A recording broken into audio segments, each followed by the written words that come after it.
राहुल का जन्म एक छोटे से कस्बे में हुआ था। उसका घर मिट्टी की दीवारों और टीन की छत वाला था। माँ घर पर सिलाई का काम करती थी और पिता ईंट भट्टे पर मजदूरी करते थे। परिवार में पैसे की तंगी हमेशा बनी रहती थी, लेकिन राहुल के अंदर एक अलग ही आग थी। बचपन से ही वो यह समझ गया था कि गरीबी उसकी मजबूरी है, लेकिन किस्मत नहीं। वह जानता था कि अगर उसे कुछ बड़ा करना है तो उसे हालातों से नहीं, खुद से लड़ना होगा। राहुल पढ़ाई में तेज था, लेकिन उसके पास किताबें खरीदने के पैसे नहीं थे।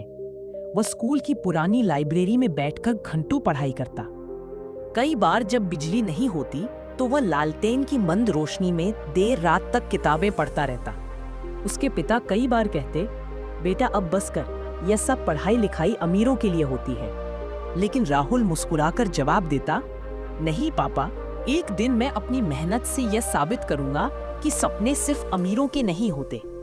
समय बीतता गया और राहुल ने 10वीं की परीक्षा में अपने पूरे कस्बे में टॉप किया।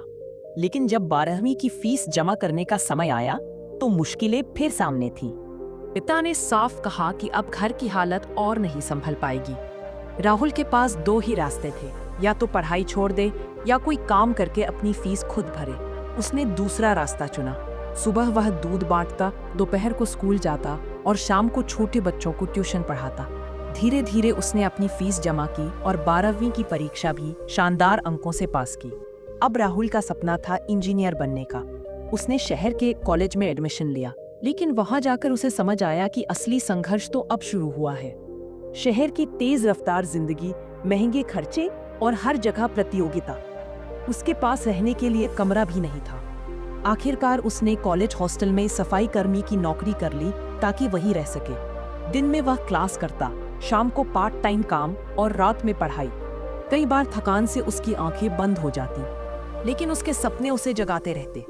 तीसरे साल में राहुल ने एक अनोखा प्रोजेक्ट बनाया, एक सोलर पावर पंप सिस्टम जो किसानों को बिजली की समस्या से राहत दे सकता था। उसने महीनों तक बिना किसी मदद के इस प्रोजेक्ट पर काम किया। जब उसने इसे अपने प्रोफेसरों को दिखाया तो कई लोगों ने मजाक उड़ाया।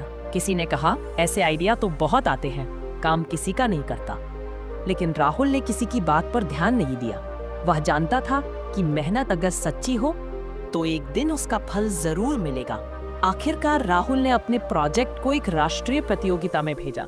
वहां देश भर के सैकड़ों कॉलेजों के छात्र हिस्सा ले रहे थे। प्रतियोगिता के दिन उसका दिल जोर जोर से धड़क रहा था, लेकिन उसने खुद से कहा, अगर आज डर गया तो सारी मेहनत बेकार हो जाएगी। परिणाम घोषित हुआ और सबके लिए हैरानी की बात थी कि विजेता का नाम था राहुल कुमार, उस छोटे कस्बे का लड़का जिसने अपनी मेहनत से सबको पीछे छोड़ दिया था। राहुल की आंखों से आंसू निकल आए। उसने सबसे पहले अपने पिता को फोन किया। दूसरी तरफ से कांपती आवाज आई, बेटा तू जीत गया। राहुल ने हंसते हुए कहा, पापा अब आपको ईंटें नहीं ढोनी पड़ेंगी। उस दिन घर में पहली बार खुशियों का तूफान था। उसकी माँ की आंखों से खुशी के आंसू झरने लगे। उस प्रतियोगिता के बाद राहुल को एक बड़ी मल्टीनेशनल कंपनी में नौकरी का ऑफर मिला।